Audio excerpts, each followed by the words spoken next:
Well, by no means was that a pretty win for the Indianapolis Colts today, but a win is still a win, especially when you're talking about playoff berth and the Colts being on just the outskirts right now of the final wild card spot, being a total of 2 games back, but beating out the Bengals today, who lost to the Patriots. But as we look ahead to the future, this game is going to be a pivot point for the Indianapolis Colts, who showed once again that they are a fourth quarter team. This Colts team carried a lead for a good portion of the game. In fact, there were 7 lead changes in the game, and it all ended on a near record-breaking 68-yard field goal that was just short. But we're going to talk about why the Colts should be very, very excited, even though they barely beat a 3-win team. We're going to cover all that and more on this video. What's going on? It's Elijah from Sports Talk Indy, where we cover all things Colts every single day. And there's a few things I want to highlight, and one big thing that I think the Colts should be really excited about as we continue the rest of the season. One, it's bye week. And that's great for the Indianapolis Colts team, who have been very banged up in a lot of key areas. And the Colts actually look to get back some good depth and good health back in a very key position, and that is that Juju Brent's practice window might be opening up very, very soon, which is a lot sooner than expected. That's not even the good news that I want to talk about, but that is something to note, is that he is one of the guys who could be designated to return from injury earlier than expected. If you remember correctly, the original designation for Juju Brents was that he was going to miss the remainder of the season after having a really good week 1 against C.J. Stroud. In fact, almost coming away with what would have been a very clutch interception against C.J. Stroud, and having just a good all-around good coverage day that day. Obviously had the injury and was designated lost for the remainder of the season, and same with Samson Ebukam. Now, Samson Ebukam would have to wait until January, or potentially, so if the Colts do make it into the playoffs, we could see Samson Ebukam make his return, but this defensive line actually doesn't look half bad right now when it comes to pass pressure. I should say that, because they looked absolutely atrocious today against the run. They were able to sack Drake May 4 times, but got absolutely torn up by Antonio Gibson and Ramondre Stevenson, who just absolutely, they ran with reckless abandon. Almost no punts on the day for the New England Patriots.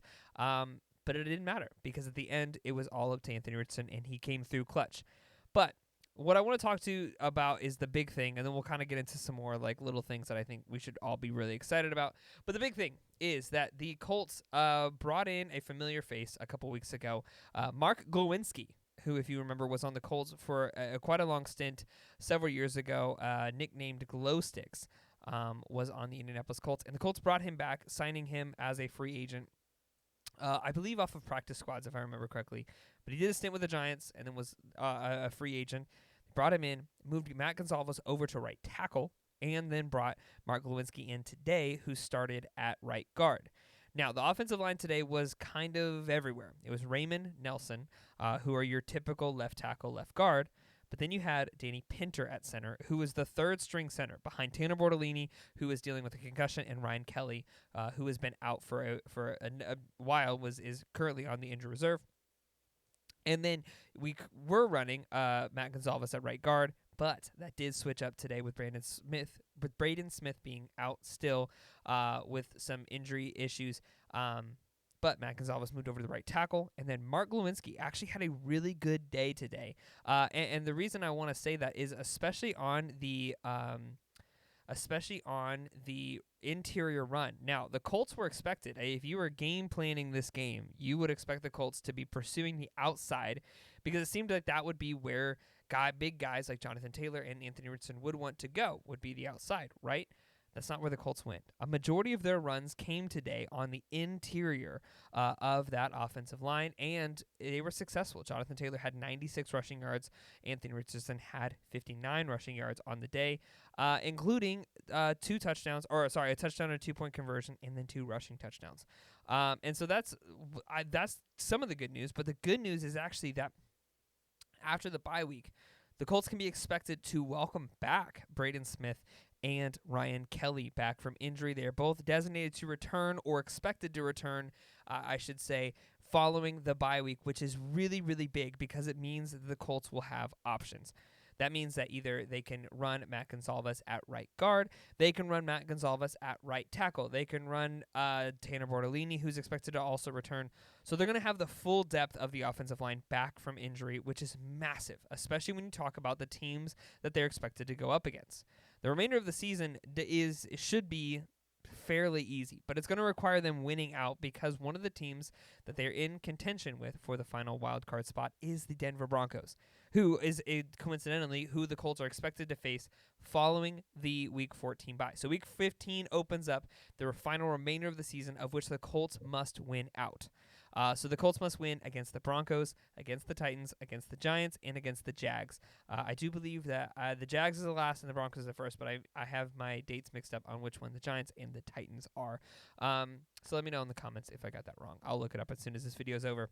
But for the sake of argument's sake, those 4 games are remaining. Now, those are 3 very winnable games, all things considered, and 1 game that is going to be very, very difficult. This Denver Bronco team looks very good. But the good news is the Colts are going to have a fully healthy, or should be like 95% fully healthy offensive line coming back from the bye. And that's going to be big because Anthony Richardson has looked very good in a clean pocket.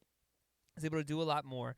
In fact, if you looked at his stats today, Anthony Richardson was 11 for 23 for 109 yards, 2 touchdowns, and 2 interceptions. Now, one of the things that has been heavily brought up, and rightfully so, about Anthony Richardson is his completion percentage. His completion percentage hovers around 50% in almost every single game. But in a clean pocket, Anthony Richardson's completion percentage is actually 75 or around 70, which is above league average, which is 66. So that's important to note because with a healthy offensive line comes a cleaner pocket. With a cleaner pocket comes more accuracy from Anthony Richardson. So bringing back these guys from injury is going to be very, very big in welcoming that in, but also it means that you're going to be able to get some health. We've been running Dalton Tucker at right guard for a few weeks, and it's not been working out well because Dalton Tucker, who is an undrafted free agent, has shown signs of being able to be very good, but I don't think he's there yet. And you shouldn't be expected to as an offensive lineman. Typically, you get drafted, and then it takes a couple years of developing, understanding rhythm. Offensive line requires more chemistry than any other position in the NFL. But Anthony Richardson today actually looked good. There were quite a few plays that, once again, we talked yesterday about the tight ends and just really not having a good tight end on the roster. That was no more evident than it was today, with several drops coming, including what would have been a very easy game-winning or game-sealing touchdown from Kylan Granson on a very catchable ball. That was exactly where it needed to be. Honestly, you could not have asked for that ball to be placed anywhere else because otherwise it would have gotten picked. And so that's one of the things. There was a couple, the interception thrown to Christian Gonzalez was just it was a good read by Christian Gonzalez, who had unbelievable pressure and was able to get that closing speed in there. I think if Anthony Richardson throws that ball 2 beats or a beat sooner, I think that ball is not picked and is actually completed, but Christian Gonzalez was able to read the route of Alec Pierce and really make that cut in. He was actually playing what would have been a cover 3, which means he goes deep, but he was able to read what Alec Pierce was going to do, either based on the eyes, based on play recognition, whatever it was, he was able to get that read. And then the other interception that Anthony Richardson threw today was under pressure, and then it was just I don't think he expected the linebacker to drop back and tip that ball into the air. It would have been tight either way, but the reason I bring all that up is because a lot of Anthony Richardson's incompletions today were not actually bad throws. There were a couple. I will be the first to mention that there were a couple of bad throws from Anthony Richardson, but a lot of them were throwaways or just trying to make something happen without taking a sack. Again, that comes from just not having a clean pocket. So hopefully the Colts come back from bye, have a clean pocket, and are able to, again, continue to see some improvement from Anthony Richardson, who has shown a much different side of him in the past 3 games, including 2 game-winning touchdowns himself in the past 3 weeks. So we will continue to monitor that, but good news on the horizon for the Indianapolis Colts in that they, 1, had a much better day on the offensive line already, and 2, they get a lot of really, really good help coming back from injury following the bye.